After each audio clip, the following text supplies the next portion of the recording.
No secrets as far as his strategy is concerned. He will go right at Foreman. Hernández, who has power in both hands. He had some problems as far as training was concerned over the course of the last few years. Now he's with the Michael Spinks camp, and there is the power. With the left, goes right at Foreman. Hernández staggers Foreman in the opening seconds. Exactly what Hernández said that he was going to do. He said he wasn't going to do anything special. Just go out and fight Foreman. He has been imitating Mike Tyson as a sparring partner for Spinks. He's been going 3-4 rounds a day against Michael Spinks heading into this one, looking for roundhouses. Foreman, in his first 9 fights, criticized for being too slow and the poor quality of his opponents. This is the best opponent he has faced. Muhammad Qawi, who was Dwight Qawi, actually the biggest name he has faced, but he had certainly ballooned and was out of his game. And Foreman is extremely slow. Hernández went out, feinted the left jab, and came around with a wide hook. After Foreman tried to wipe away that jab, he dropped his right hand, left himself open. And consider Foreman is in the best shape in his comeback bid, down to 245, and he is being hit by Hernández, just teeing off and connecting. We are just about halfway through round number 4, and Hernández could be quickly stealing the first round. Foreman carrying his hands very low. Smartly, Hernández going downstairs to the body on Foreman. He sees the weight that Foreman's carrying today. At the weigh-in this morning, Hernández a little bit intimidated when he saw Foreman. He did not expect him to be in good shape. And I have to look at Foreman. Gosh, 15 years ago, he was such a technician. He wouldn't have gotten hit with those big punches that he's getting hit with tonight. Foreman, who says he can beat Mike Tyson now. Foreman living at this point in a fantasy land, having his hands full in this first round with Carlos Hernández. Foreman still has one thing, as Sean pointed out before, the big punch, and that's what he's looking for. The left shakes up Hernández. It was a left jab, shook him up. Hernández psychologically trying to tell Foreman, you didn't hurt me, come on, hit me. Shaking his head at Foreman. Foreman still has that power, and Hernández showing us some power. He staggered Foreman here in this first round, putting pressure on Foreman and hitting him into the body well. Foreman may have been hit in this first round more than he has in his first 9 fights. Hernández down, no, a push. Hernández waves it off, as does referee Paul Venti. That was just a push. Anything you can do to get your opponent on the ground, that's what Foreman is doing. Just, even if you have to push him down, make him visit that canvas. Let him get used to it and let him like it. Showing you the strength of George Foreman. Hernández, 6 feet, 225 pounds. And he has to be very pleased with the first 3 minutes. That's right. I give him that first round. Foreman, one of the greatest technicians from earlier days, and terrific balance. Here he is, Hernández coming in with that big left hook. That set the pace of that first round. Foreman staggered. What he did on that left hook, he feinted it to the body, then he came up to the head. Foreman with the big left hand, boom! Hernández just shook that off. He shook his head. Come on, let's fight. Tough kid, Carlos Hernández. Keep in mind, the last time George Foreman hit the canvas was 11 years ago in his final fight in 1977 against Jimmy Young. Foreman standing up in the corner, trying to get as much air into his lungs as possible. Second round action. Hernández, very little amateur background. He had only 3 fights, one of which was a victory over Marvis Frazier. He had been going from trainer to trainer, having problems in fights, not getting warm, and losing quickly. We mentioned Eddie Gregg in a big fight, the Boone Pultz in the USBA Cruiserweight title fight. But he is now in the best shape of his life. He has never had a regular training program. He is now in the Michael Spinks camp. He's sparring with Spinks. He's being taught by Spinks. He's being watched by Eddie Futch. And this could be, for Carlos Hernandez, the biggest moment in his life. It is still very early, and it is George Foreman. Looks like he is going through the motions so far in the early stages, not upset with being rocked in the early minute of the first round. Foreman is picking his shots. He is not wasting any punches at all. Every punch that he throws lands, and it lands on a pressure point. Right there, right on the temple of the head. Every shot counts. A marksman in those punches. And he has to be at age 40. He can't afford to swing wildly.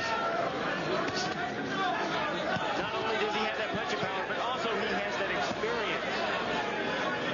Most of the experts say Foreman has to step in against a top 10 opponent to see exactly where he is. Foreman says none of them will fight him. Well, last night we had two of them, Razor Ruddock and Pinklin Thomas, who says that Foreman won't fight them. And Foreman pushing back on Hernández like he did on Joe Frazier right there. That's what he says that he can do against Tyson. Eventually knock Tyson out. Carlos Hernández shaking it off. And you have seen the incredible strength of Foreman. His best punch so far tonight has been the jab. Hernández rallying back. He's not giving up. A pivot by Hernández. Hernández has been working out in Spinks training camp. Michael Spinks. Eddie Futch is in the corner. The same corner man for Spinks. Big right hand by Foreman. Hernández came into this fight with a swelled left eye. From the right hands of Foreman, it has swelled up bigger. We could see that eye close and maybe even cut. Right on it again. Foreman throws that right hand. Again, right on the right hand. So far, Foreman, ho-hum, going about his manner, trying to dissect a game Carlos Hernández. Foreman not really worrying about the power here in the second round. Just trying to land those punches. Get your opponent used to getting hit and make him like it. And there goes the mouthpiece at the Trump Plaza tomorrow night.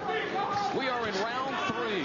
Former heavyweight champion George Foreman at the age of 40, looking to get into a position where he one day would fight Mike Tyson. Many of the critics just scoff at it. George Foreman taking himself seriously. Hernández doing just exactly what he told us he would do. Nothing spectacular, just basic boxing. That's what he's trying to do. What he's trying to do is to move left and stay away from Foreman's right. Foreman's most effective punch, so this time, has been the left. The jab just moving Hernández back. And Sean, Foreman going at it methodically, feels he is in no danger, although he was staggered, knocked off balance in the first round. He may be fooling himself when he starts talking about going up against Tyson. A swing and a miss by Hernández. Tell me, how slow does George Foreman look to you? Even though he looked quick in making Carlos Hernández miss that punch, that left hook, he is still extremely slow, and he wants to fight a fighter who is extremely fast in Mike Tyson. Most experts feel that Foreman has not faced 9 opponents, but 9 live bodies. But what happens when he goes up against a faster opponent who's going to be able to get in on him? But I'll tell you what, if Tyson stands there and lets Foreman get off on him, Foreman will knock him out. Foreman can knock any fighter in the world out if they stand there and let him do it, including Carlos Hernández. Hernández won his first 13 fights. He was a ranked cruiserweight, but then was stopped in the first round by Eddie Gregg for the New York State heavyweight title. He feels better as a cruiserweight, but now he's at 225. He was stopped on cuts in the 7th round by Ricky Parkey, and the bell sounds with a minute to go. There was a minute to go. A short round, no complaints by Foreman. And there is the clock still counting down the 3rd round. Well, I can understand being off a couple of seconds or so, but a whole minute off as we take a look at the timekeepers trying to figure that one out. And he is shaking his head. He knows he blew it. He just missed the count. They're keeping time on a stopwatch, and they watch that thing go around 3 times, and he just missed the count. It went around only 2 times. Well, we'll send him a Christmas present of the digital stopwatch. He knows it, too. They are human. And George Foreman has no complaints. At this point, I think he'd like to go 2 minutes every round. There's the clock still ticking it off. And this should be the end of the 3rd round right now. How ironic.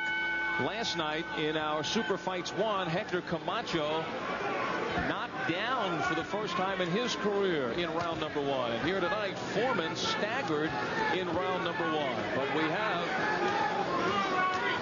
proceeded on to round 4. Now Foreman coming out this round with a little bit more intent on his face. Oh, and he's putting those combinations together. Look at the rotation of Foreman. Oh, Hernández staggered, just trying to get away from Foreman, and Foreman let him collect himself.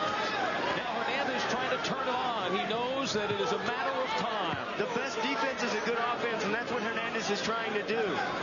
Foreman, the split-second timing, all that power, all that weight comes from clinching of that fist, knocking of the elbow. Oh, Hernández cannot stand in there with Foreman. Foreman just walking away from it. Hernández says, come on, I can take it. Who's fooling who? Hernández showing battle scars. Both eyes show swelling. Got black eyes underneath both the eyes. And now his mouthpiece is gone. We're just a minute 15 into the round. George Foreman telling the referee, you better stop it now. What more do you want me to do to him? Foreman's telling the referee to pick up his mouthpiece. The mouthpiece of Carlos Hernández came flying out with those combination Foreman is throwing. Hernández, on the other hand, trying to press Foreman, takes a big uppercut. And that is it. Hernández once more. Hernández has been knocked into the twilight zone.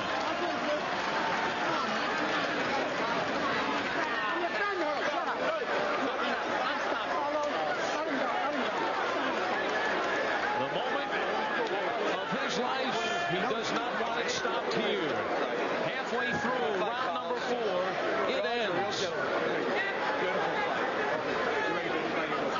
George Foreman started his comeback at 325 pounds. And Foreman isn't even breathing hard. He went down to 245, a major accomplishment for this fight. He has had safe opponents. This the 10th victory and 10th knockout in his comeback. Carlos Hernández, very game. Once ranked as a cruiserweight.